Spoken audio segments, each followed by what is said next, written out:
The Roaring Twenties in America was an age of dramatic social and political change. The nation's total wealth more than doubled from 1920 to 29, and Americans were spending money. Ready-to-wear clothing, home appliances, radios, films, and entertainment. But the most important consumer product of this time was the automobile. By 1929, there was one car on the road for every 5 Americans. And while a new economy of automobiles was born, so were many businesses. Well, in the 20s and 30s, I think there was a number of things that had never even been thought of. Roads, for example, were mostly unpaved. Even the driving was totally different. You could maybe make 100 miles a day, 150 miles a day, where today we would maybe do 550 miles a day. Trucks were kind of bypassed for the railroads during those days. Trucks were very local. Almost everything was brought to the various communities by railroad, and then it was delivered by small trucks from town to town. So all the innovations and changes from the 20s and 30s were very significant. Harold Anderson, ATS founder, grew up in the transportation industry. He began hauling granite with his father, Elmer, at an early age, and was gifted with an entrepreneurial spirit. Trucking was second nature to Harold. He had a profound love for machinery, the trucking business, and driving in and of itself. Dad was really a man of integrity. You could trust what he was going to say. If he said something, he's going to follow through on it. He wouldn't be considered by today's standard a polished, eloquent speaker as such, but that was part of his sincerity that always came through. And I think that worked in his favor as he was trustworthy. Granite hauled by the Anderson family was excavated from a quarry owned by the Hilger Granite Company of St. Cloud, located 5 miles south of Isle, Minnesota, and transported to the nearby railroad. Cold Spring Granite, located in Cold Spring, Minnesota, was a growing business during these years. The Alexander family, owners of Cold Spring Granite, heard of the Andersons' ability to efficiently haul granite and met with the Andersons to express their needs. They conveyed their concern about the current semi-truck's ability to haul a granite block from the quarry to the railroad. They wanted to expand that quarry and buy the quarry based on whether or not they could lift a 20-ton block. And my grandfather reassured them that they could lift a 20-ton, haul a 20-ton block, lift it, haul it, and move it to the railroad so then it could significantly go to Cold Spring. And then the blocks tended to get bigger and bigger. In 1928, Cold Spring Granite purchased the Isle Quarry, and transportation relations between Anderson and Cold Spring Granite began. My grandfather figured out how to haul larger and larger blocks to the railroad. We'd start with a very small truck, and then it ended up to actually taking a truck, putting 2 trucks side by side, and lifting a large block and placing it on those 2 trucks, carrying the large block on 2 6x6 Army vehicles. In the 1930s, central Minnesota was known for its granite-rich industry. With many granite quarries in the region, owned by numerous companies, the industry was extremely competitive. In 1935, the Andersons purchased an additional truck and semi-trailer and began hauling finished monuments and building granite by truck. A truckload then weighed 20 to 24,000 pounds. By 1941, the Andersons were operating 3 trucks.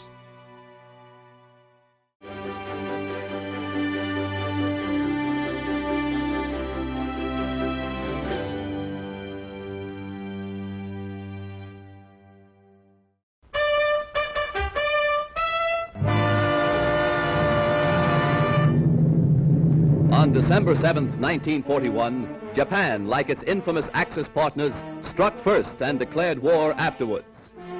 Costly to our Navy was the loss of war vessels, airplanes, and equipment, but more costly to Japan was the effectiveness of its foul attack in immediately unifying America in its determination to fight and win the war thrust upon it, and to win the peace that will follow.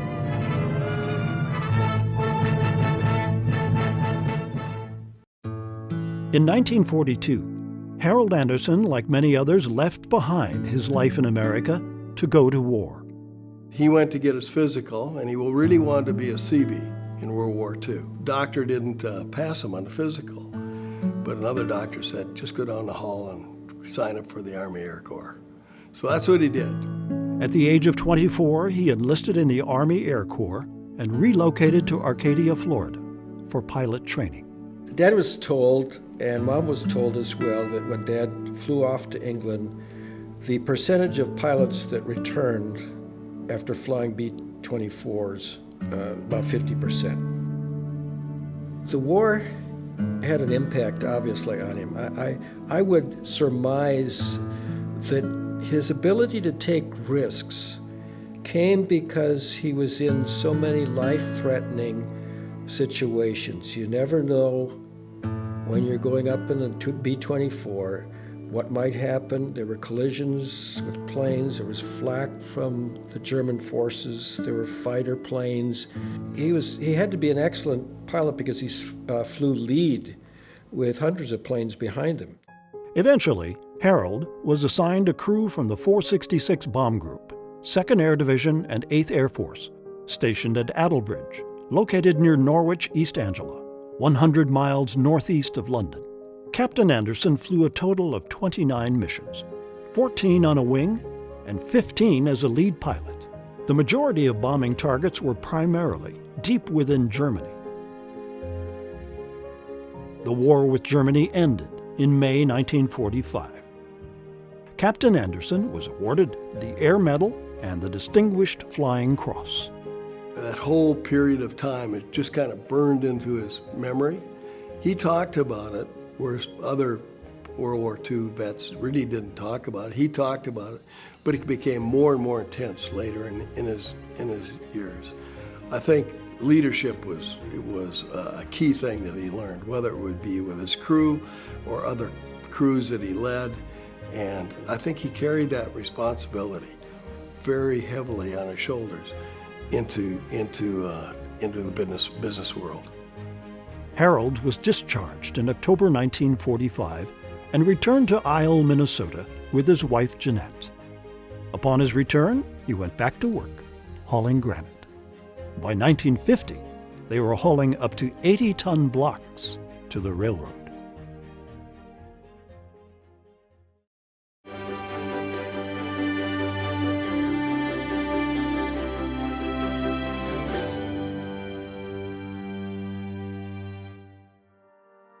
In 1954, Cold Spring came to Dad and said, we don't have enough backhaul. In the days of regulation, you could only, if you're a private carrier, you could only haul for that particular customer.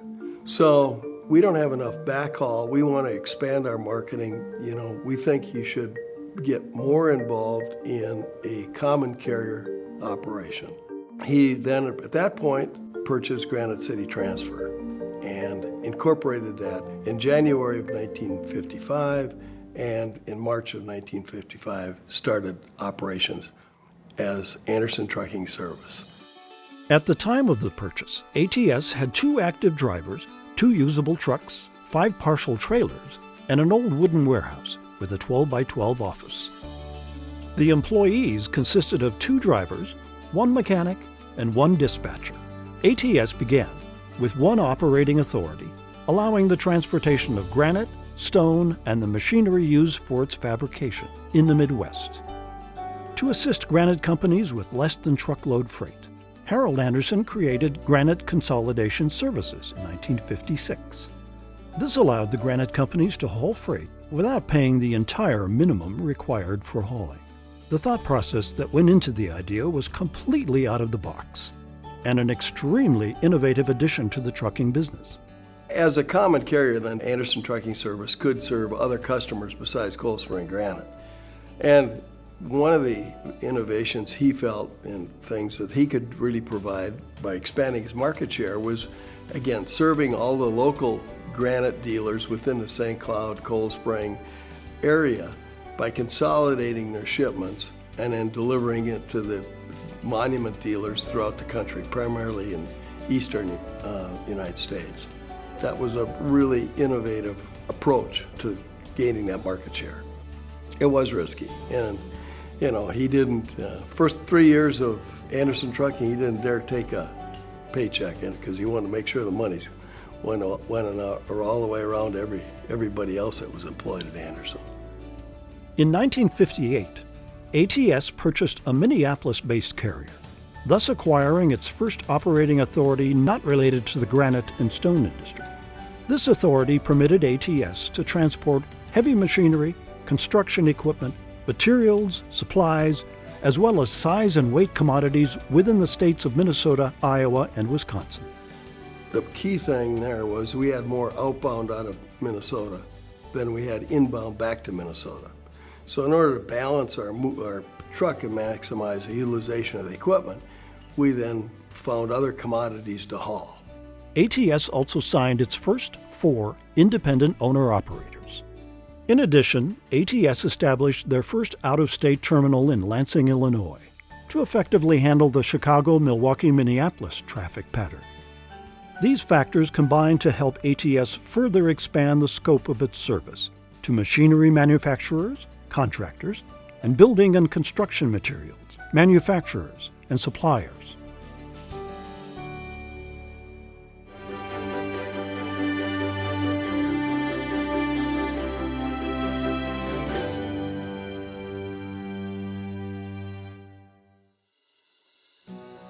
New times and growth meant a new identity, and ATS revealed a new logo to help communicate its 4-division focus: highway, maritime, projects, and logistics. The rebranding, we went through that was a big exercise, and we really felt that the logo that we had been using, the ATS map per se, the North American logo or the United States logo, had just served its time. We are now going international. We go to Canada, we go to Mexico, and it was not representative of the whole company. So we felt it was just time to move away from that 48-state map and onto a more global look. In 2012, the Anderson family is awarded Minnesota Family Business of the Year, and the family legacy continues. The highlight for me is seeing how ATS has transformed itself from being a more specific granite carrier in a limited commodity market to a worldwide transportation company specializing in everything from specialized vans to heavy and specialized equipment to the wind market. That whole transition has been huge, and seeing managers grow and their ability to grow and thrive is probably my greatest thrill. So whatever, again, I guess maybe that's an inheritance thing that I got from my dad. I do enjoy people to succeed, and just how everything has come together. But we've been very blessed through the process, and appreciate just the fact that, it's been a lot of hard work, fair amount of risk, but truly we've been blessed through the process. Knowing the importance of the communities ATS serves, ATS donated $1 million to support the St. Cloud Hospital's new intensive care unit. ATS also donated $1 million to the St. Cloud Area YMCA for its new facility, which will break ground in 2015. We feel it's important to give back to the St. Cloud community because it has probably been a good portion of our success, whether it be the St. Cloud Hospital, St. Cloud State, the Anderson Center. How can we help the community grow and help support our employees? If it wasn't for those communities and the people that are provided there, we wouldn't have the success that we have. So you want to give back and build your community. You want it to be a better community. We've just been able to have a long 60-year history here in the St. Cloud community, and we really feel it's important to be a good steward in the community and to give back to the people that have given to us. So it's a lot of it is giving back to the employees in the community that we operate within. There's a new transition taking place for the future of ATS, and that's a transition in successorship from myself to Scott and Brent, and they're going to have a different style. And thank goodness that they do have a different style. they're going to have some different approaches. They're going to have some different insight, and I think they have the opportunity now to, as my dad had said, he built the farm, I helped grow some crops. Now they have the opportunity to really harvest the future. So I think there's that's going to be the future is going to be a great legacy, and they've got a lot to look forward to. ATS just has so much going for it as far as a foundation. The people, Raleigh and Harold, have just created a great company that is financially solid. We're positioned well for acquisitions and different opportunities with equipment and growth, and just really excited about what the future holds and additional customers we can serve into the next 60 years. As Brent and I continue to grow, and there's no shortage of opportunity here at ATS, and we're learning along the way our leadership style, and to continue to grow, as we'll see different struggles than Raleigh saw or my grandfather. We don't know what those will be, but we will have different challenges that we have to be prepared for. Not all what we've all seen before. So we'll continue to learn along the way. I'm grateful for the heritage, and these are things we want to pass on, not merely to our children, grandchildren, but to people all about, in and throughout ATS, other companies, and anyone we meet. Since 1955, equipment has become bigger. Highways double and triple in lanes. Loads become more complex, and information travels at gigabytes per second. Through it all, the mission, vision, and values practiced by Harold Anderson 60 years ago have proven to be timeless business cornerstones that will keep ATS driving forward, confidently, responsibly, and successfully through the next 6 decades and on into the future of transportation.